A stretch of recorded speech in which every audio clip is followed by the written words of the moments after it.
due to the weather, but I was laying down last night and I just sat down and I was like thinking back of the past, you know, of who I hung around, the things that I did. And, you know, I began to think back, and it wasn't thinking back in pity either. It was thinking back as in thanksgiving that I'm alive today, thanksgiving that I'm not in prison, you know, because, you know, sometimes we go places and stuff, you just don't share who you used to be. You know what I'm saying? People know who you are now. You know what I'm saying? They may know a little something of how you used to be. But I began to just sit back and say, God, you know it all. You know about the drug dealers, you know, that I was surrounded by and how I was dealing in as well, you might as well say. You know about the gangbangers and the gangsters that I was around and that I partied with. They was my life, you know what I'm saying? Every day, Monday through Sunday, we was all together doing things and partying and drinking and, you know, rapping and singing. We was doing it. You see what I'm saying? We was getting it. That was the life, I thought, back then. But then I laid there for a minute and I began to say, wow, you brought me from that shootout. I remember when I was hanging with this person and that person. They got shot up and killed. I remember when I went to this party and that party. It was one way in and one way out, but you spared my life. No bullet hit me. You see what I'm saying, y'all? I was in the hardest of the neighborhoods. Seriously, some of my friends used to be like, girl, I don't understand how you dress like that. In that neighborhood, I wasn't scared. I felt like I'm doing what they doing. What am I scared of? How can I be scared? And that's what I don't understand today about how a lot of people come from that, was a hard criminal in that. You see what I'm saying? In the gangster world. But then you accept Christ in your life, and it's like, you know, you turn soft and scared. You don't want to go back to where you came and grab others out that you were in. It's all about, I don't go over there. You know, I don't want to say nothing to him. He may shoot me. I don't want to go in that place. You see what I'm saying? But you hollered how you was here and you was doing that. And how many know that we come from a lot of things to go back, not to go back and do what we used to do, but to go back and say, hey, it's time out for this brother. It's time out for this sister. You knew who I was. So I know you can change because I've come from that. And so many people that I've hung around, I'm talking about so many, are dead right now. Didn't live to even see 40. Do y'all hear me? So many right now is in prison for the rest of their days that they will not see home. You see what I'm saying? They will see home all right, either heaven or hell, whichever one they will go to from prison. And you can change in prison. You can live for the Lord in prison, you know. But I'm just saying it's sad that you're not out here. You know what I'm saying? With your family and your friends kicking it in the right direction. And so when I thought about that, and I'm getting to where I'm saying, I just laid there and tears was rolling down my face. And I said, wow, I was born and raised in the church. My father's a preacher. I come from a family of pastors and preachers. And, you know, I stayed up in the church, you might as well say, because living in the home, you had to go. And my daddy wasn't playing that. You could sit there all you want and talk about I got a headache. He'd be like, well, you know what? Get ready. Because when you get to church, Jesus will heal you. I'm serious. And I would be mad, like, oh, my God. You know, Lord, why did you give me a family like this? How come my parents can't be partying and drinking? You know, like my friends, some of my friends was. That's how I used to think. You know what I'm saying? I'm quite sure we all think, those that's listening in, maybe you was going through that. But I'm here to say this. When I laid there, all I kept hearing, I thought about Corey and I thought about OG, how we connected and how the testimonies are so awesome. To where some of my brothers, you know what I'm saying, that was in the game, they ain't came out. These brothers came out. My God, some of them ain't came out. I'm telling y'all what I'm talking about. I'm telling you I know what I know. Some of them is in life in prison. These brothers then came out of something. And I began to sit there and think about that. And I said, wow, God, you know, you really got something for these brothers. you really got something for them. And I began to think about all the other drug dealers and everybody else that, that used to be caught up in the gangster life. And now they're, rapping and doing things in the church and doing gospel now. You know what I'm saying? And I began to think about all that. And what I thought about was this. And after I say this, I'm going to bring our brother on. Because I got to say it. It's important. Because what you're going to hear tonight. So you have to know this.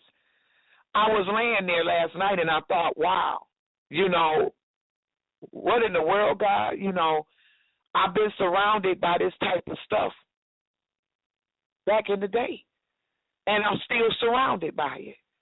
But the only difference is they're ex-gangsters. What's really going on? What's happening here? I know what's happening, but I really want to hear it too again, And as I laid there last night and the tears was coming down my face, all I kept hearing was him say, tell them that the enemy wanted to use them as his general, so to speak, as being a front line, a flat line death trap.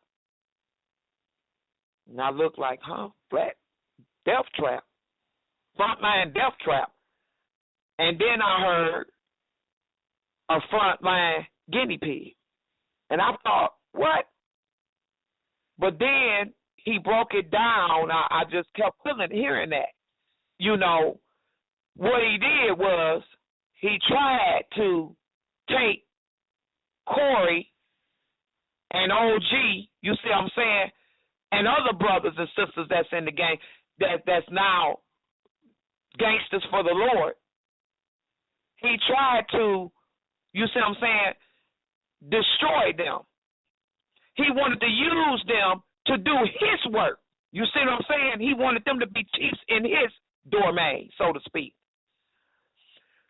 But what it is, what you do for the enemy won't last.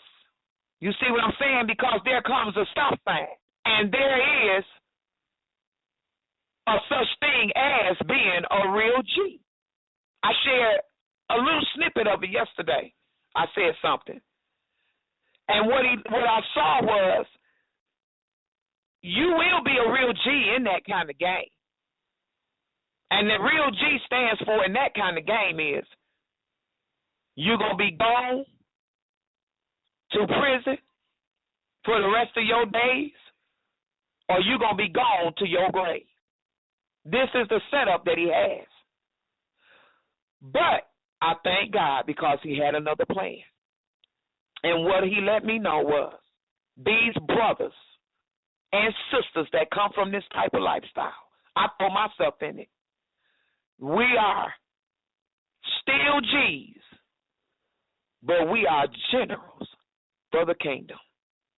And he has called us to be front line generals. Do y'all hear me? That was deep. I thought, wow, for real.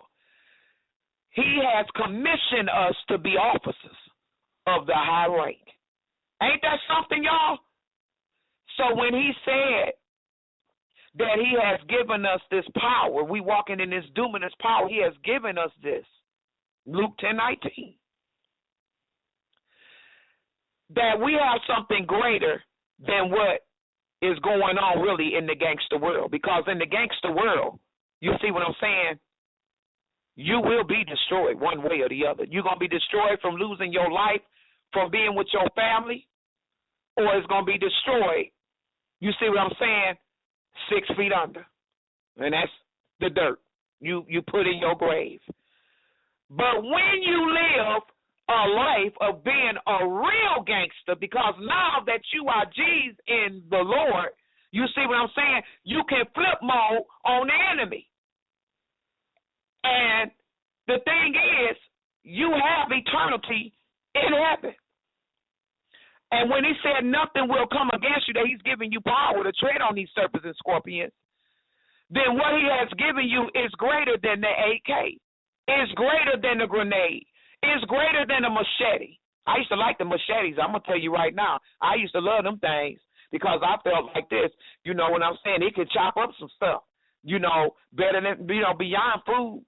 That's how my mind was morbid, you know, like that. And so I'm not really going to get off into what happened. You know what I'm saying? Only God knows the things of why I was caught up into loving violence like that and loving death and killing, you know what I'm saying? And I think that's the reason why I'm so violent right now, you know, in God towards the enemy, because that's the kind of mind I had for for the devil. And so I'm running now, where the Lord had let me know before, you know, the same way you were out there with that anger, that's how you retaliate, you know what I'm saying, on the enemy. The only thing is you ain't using no curse words or whatever, you know what I'm saying, but you still acting out in that anger. And so I wanted to say that to encourage those of you that are listening in that were ex-gangsters. You see what I'm saying? It don't matter what you did. You could have shot up 5 houses on the block.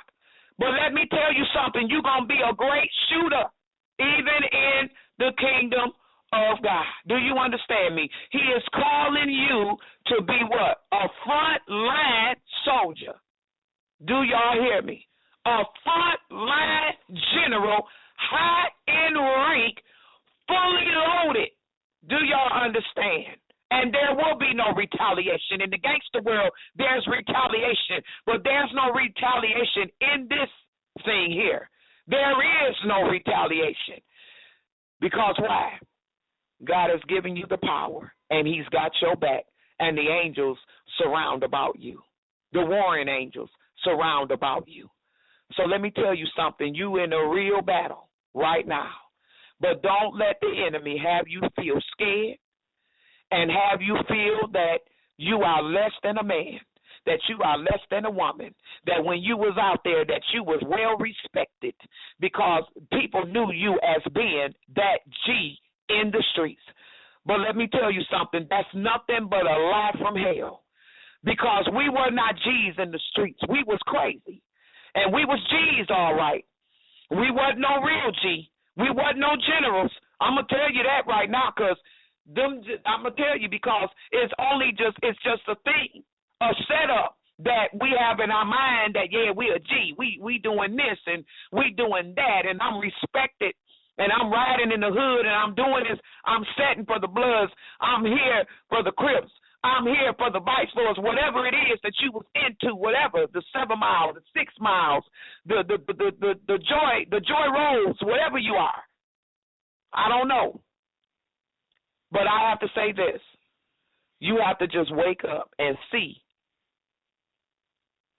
that this gang banging stuff and this gangster stuff that's out here in the streets is nothing but a setup of your death. That's all it is. And so somebody may be listening to right now. Maybe you might be saying, well, you know, I don't know how to overcome the streets. I can't come out. Yes, you can. Oh, yes, you can. And when you hear this brother's testimony on tonight, and you hear how he is an overcomer, and that he was redeemed by grace, my God, you're going to see what I was saying. And anytime I think God can give someone something like that, that was deep last night, to let you all know that you are a general on the front line that he has called forth. And all you got to do is keep fighting and fighting. But let me tell you something, and keep standing and warring, because you have the victory. You have the victory. You may fall. You may be glazed at by problems. You may go through the storm. You may be in a shootout in your mind that you're going through different issues. But let me tell you, you will not be destroyed. You will not be destroyed. Those of you that saying, well, you know, I don't know.